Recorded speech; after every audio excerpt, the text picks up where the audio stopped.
Amaji atau Nenek Kanta menyuruh pembantu untuk tidak membuka pintu, bahkan jika Madvi atau Niranjan mengatakan apapun padanya. Ganga akan tetap terkunci. Pembantu mengangguk. Amaji ada di lantai atas. Pembantu mondar-mandir di luar ruangan. Maharajji atau kepala koki memberikan makanan untuk semua anak-anak. Sagar akan makan tetapi ia memikirkan Ganga. Dia tidak bisa makan makanan yang digoreng ditambah Dadi telah membawanya pergi. Dia mengambil piring dan pergi untuk mencari Ganga. Maharajji berkata pada Sagar bahwa ia tidak dapat menemui Ganga hari ini. Dia akan dikunci untuk sepanjang hari. Amaji dengan ketat memberitahu kita untuk tidak membiarkan siapapun bertemu Ganga. Sagar mencoba untuk masuk ke dalam ruang tapi pembantu menghentikannya. Ia berjalan pergi dengan sedih tapi kemudian melihat pipa air. Dia mendapat ide. Dia mengambil pipa air dan mengalirkannya ke lantai di lantai. Maharajji meminta pembantu untuk membawa Tulsi. Dia membantah karena ia telah memerintahkan untuk tidak bergerak jauh dari luar kamar Amaji itu. Maharajji mulai berjalan tapi tergelincir. Pembantu datang untuk membantunya tapi dia juga jatuh. Sagar memanfaatkan kesempatan. Dia membangunkan Ganga.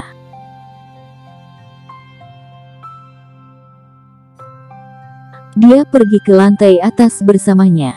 Pembantu melihat itu juga. Sagar mengirimkan Ganga ke kamar Niranjan. Permainan catur yang sangat seru untuk menambah suasana kerinduan sama adik ipar. Ganga datang mengganggu permainan catur. Amaji atau Nenek Kanta yang kesal dengan pembantu. Ganga ingin berbicara dengannya tentang sesuatu yang penting. Amaji mencoba untuk menyela tapi Niranjan menghentikannya. Itu harus sesuatu yang penting atau Ganga tidak akan datang ke sini seperti ini. Katakan padaku apa itu. Ganga mengatakan aku datang untuk mengeluh padamu tentang Amaji. Semua orang kaget. Niranjan mencoba untuk mengalihkan topik karena ia melihat tampilan marah di wajah adik iparnya. Adik ipar mengatakan, Ganga hanya seorang hamba atau anak asuh. Biarkan dia untuk ikut dengannya. Amaji mengatakan, seorang gadis kecil ini mengeluh kepadamu terhadap ibumu sendiri, dan kamu mendengarkan dia. Apakah ini caramu menghormati ibumu? Kamu dapat berbicara jika kamu memiliki sesuatu yang lain untuk dikatakan. Ganga menatap Amaji sebelum dia pergi dari sana. Ganga sedih memikirkan bagaimana Niranjan telah berubah. Sagar bertanya padanya apakah dia telah menceritakan semuanya pada papa. Apa yang harus aku lakukan sekarang? Pak Niranjan tidak mendengarkanku. Sagar setuju untuk menemaninya, kamu tidak sendiri. Sagar memberinya konfirmasi tertulis bahwa ia akan selalu bersamanya. Aku akan mendengarkan semua yang kamu katakan. Dia membuatnya membuat jempol dengan ibu jarinya. Ini adalah kesepakatan kita. Ganga naif mengatakan, aku bisa membuat Pak Niranjan kembali mendengarkanku. Madvi merasa bahwa Niranjan harus mendengarkan Ganga. Mungkin Amaji akan melakukan sesuatu pada dirinya. Dia tidak akan mengeluh, kamu tahu kemarahan Amaji. Dia tahu tapi dia juga tahu bahwa Amaji marah atas apa yang Ganga lakukan saat waktu makan siang. Dia pasti menghukum Ganga. Madvi mengatakan, aku tidak suka banyak hal tentang dia, tapi aku harus menghormati ibuku juga. Dia setuju untuk mendengar apa yang Ganga katakan. Ganga tersenyum melihat kertas perjanjian di tangannya. Drishti dan Pulkit tertarik, tapi Sagar mengatakan itu adalah rahasia kami. Amaji menyuruh anak-anak untuk bersiap-siap. Pamanmu membawamu keluar untuk makanan. Drishti meminta Amaji untuk bergabung dengan mereka. Amaji setuju. Sagar ingin membawa Ganga juga, tapi Amaji menolaknya.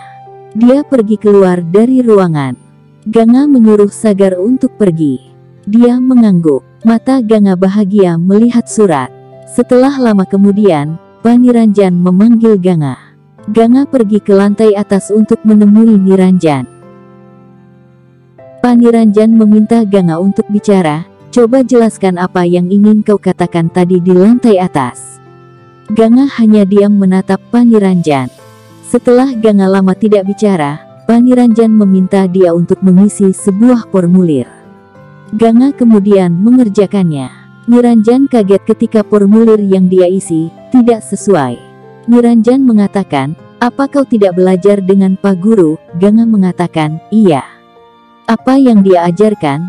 Ganga mengatakan, "Apa yang Nenek Kanta suruh." Setelah lama percakapan, Ganga mulai membeberkan apa yang dia keluhkan.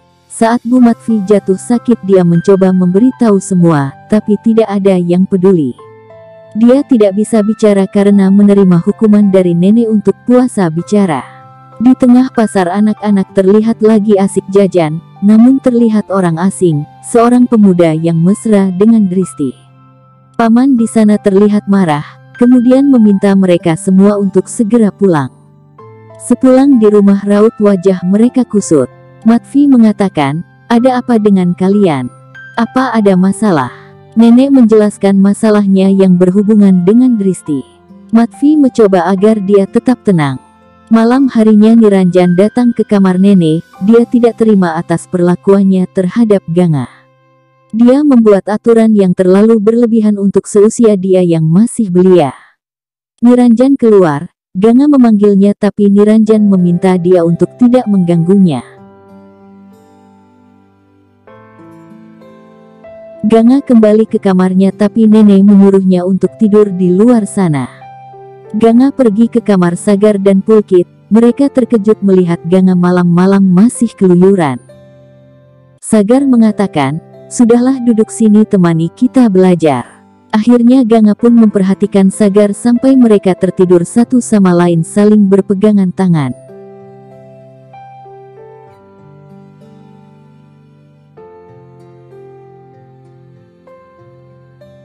Di satu sisi, Papa Dristi menunggu di kamarnya.